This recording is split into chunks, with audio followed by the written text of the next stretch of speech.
There's some terrible injury news for Derby County as one of their key players and brand new captain is set to miss the next 6 weeks. Now, this was confirmed by John Eustace at the weekend, and ultimately it means Derby County have a much harder task as they search for their first 3 points at home this season. It's going to be an interesting day tomorrow evening as of time of recording when Derby County face up against Norwich City, but ultimately it is going to be a difficult one. It's going to be one where Derby County need to secure something, obviously have not done so already. Hit that like button, hit that subscribe button and turn on that notification bell, but let's get into it. Now for Derby County, they have some big injury news, and the most important one falls within the name of Lewis Travis. Obviously we found out after the game on Saturday that Lewis Travis is set to miss the next 6 weeks with a calf strain which was picked up in training heading into the game on Saturday versus Oxford United. And ultimately, I think this could be the comeuppance of Derby County. Now, in my opinion, Lewis Travis has been one of Derby County's better players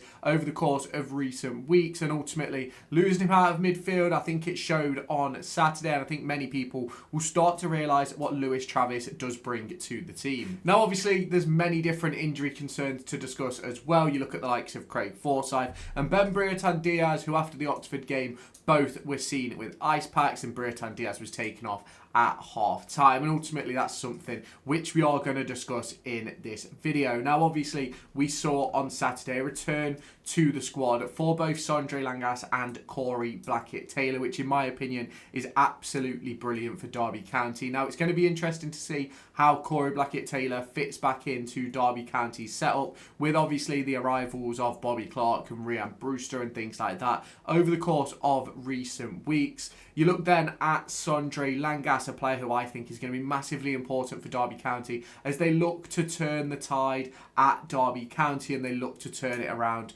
with the defensive solidity that they remember from last season. And ultimately Sondre Langas and Matt Clark were both big parts of that, but ultimately they've not had the same find this season. Now for me, having Sondre Langas back, having Corey Blackett-Taylor back is all well and good, but ultimately it won't make a difference unless they're in the starting 11 for me. I think Corey Blackett-Taylor is probably the best out-and-out winger at the club. I also think he's the only out-and-out winger at the club, which obviously opens up the door for conversation about where he sort of fits in over the course of this squad, because I think that Corey Blackett-Taylor offers something that many players in the squad don't. A player who will run at his man with ease and cause problems in that sort of position. And ultimately, I don't think we have anybody else that does that, especially in those wide areas. In terms of Sondre Langas, I think he'd be great back within the squad. Obviously, as we saw on Saturday, but ultimately we haven't seen him back on the pitch yet. And we don't really know where he is in terms of that sort of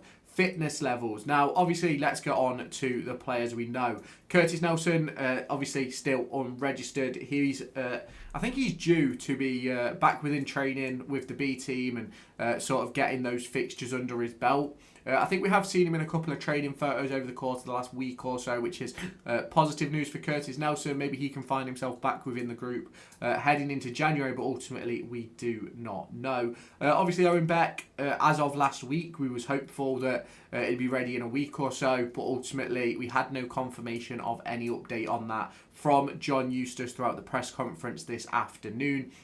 Yesterday, as you're watching this, so it's one of those for me where we're probably not going to see Owen Beck for the next couple of weeks, but we will wait and see. Now, Liam Thompson, as we found out last week, is now back on the grass, but ultimately he's not yet training with the group, which ultimately is the most important part. He can't be playing in games, can't be involved in the squad if he's not training with the group. Now, there is a couple of players which we do need to discuss, the likes of Craig Forsyth and Ben Diaz. Obviously, at the weekend, if you didn't know, Craig Forsyth had a couple of moments on the pitch where he was down holding his knee and things like that, and he was spotted after the game, I believe with ice packs on his knee, which is fair enough. That happens to a lot of players in this day and age where they'll come off, they'll put ice packs on knees and stuff like that, which is fair enough. And Craig Forsyth did train as per John Eustace, but ultimately they're going to have to wait and see whether he'll be available for Tuesday. If he's not, Derby County are in a very, very difficult position in that fullback area on the left-hand side. Obviously, with only Callum Elder fit, who, if you remember just a few weeks ago, wasn't in the squad for a reported illness, potential injury. We don't really know. And ultimately, if we lose Craig Forsyth, I'm not saying Craig Forsyth has been one of our best players this season, but Craig Forsyth has certainly been a consistent body within the squad. I think it sort of causes a few problems for me at Derby County. Now, as we all saw on the weekend when Briatan Diaz wasn't great, it was pulled off at half-time. John Eustace claims it was just tactical. However, I believe it may have something to do with jet lag and stuff like that coming from his games with Chile, but ultimately we will never really get a true answer on that. And obviously, as I spoke about at the start of this video, Lewis Travis is out for the next 6 weeks. Now obviously, as we head into this game, there's going to be some big discussions about what Derby County do, and for me, I think it's time to change the way we're playing and change the things that we're doing. And I think the way that we can do that is by changing the formation that we're playing. And I know some people might like this, some people might not. But for me, I think it's time for Derby County to go to a 4-3-3, where you have one sitting midfielder.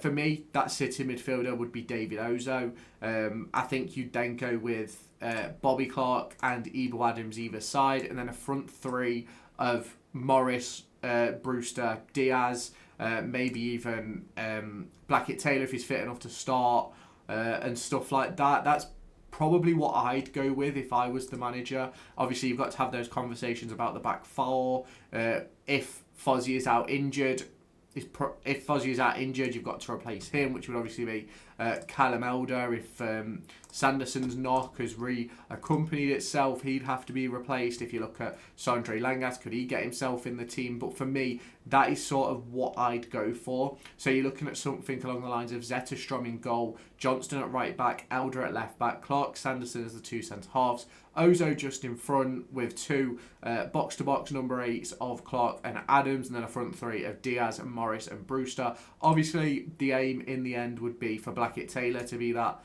left-hand side winger.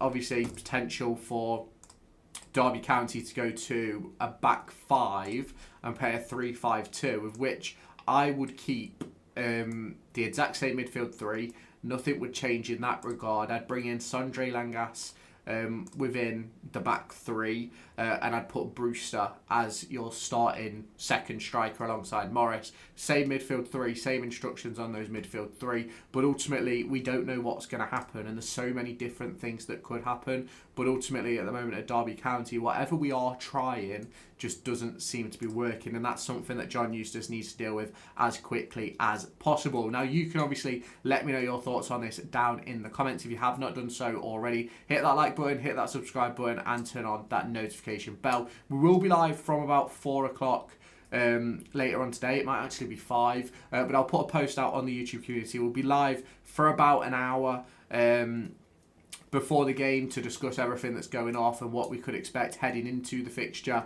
But obviously, you can let me know your thoughts down in the comments. If you haven't done so already, hit like, hit subscribe, turn on the notification bell, and I'll catch you in the next one. Bye-bye, guys.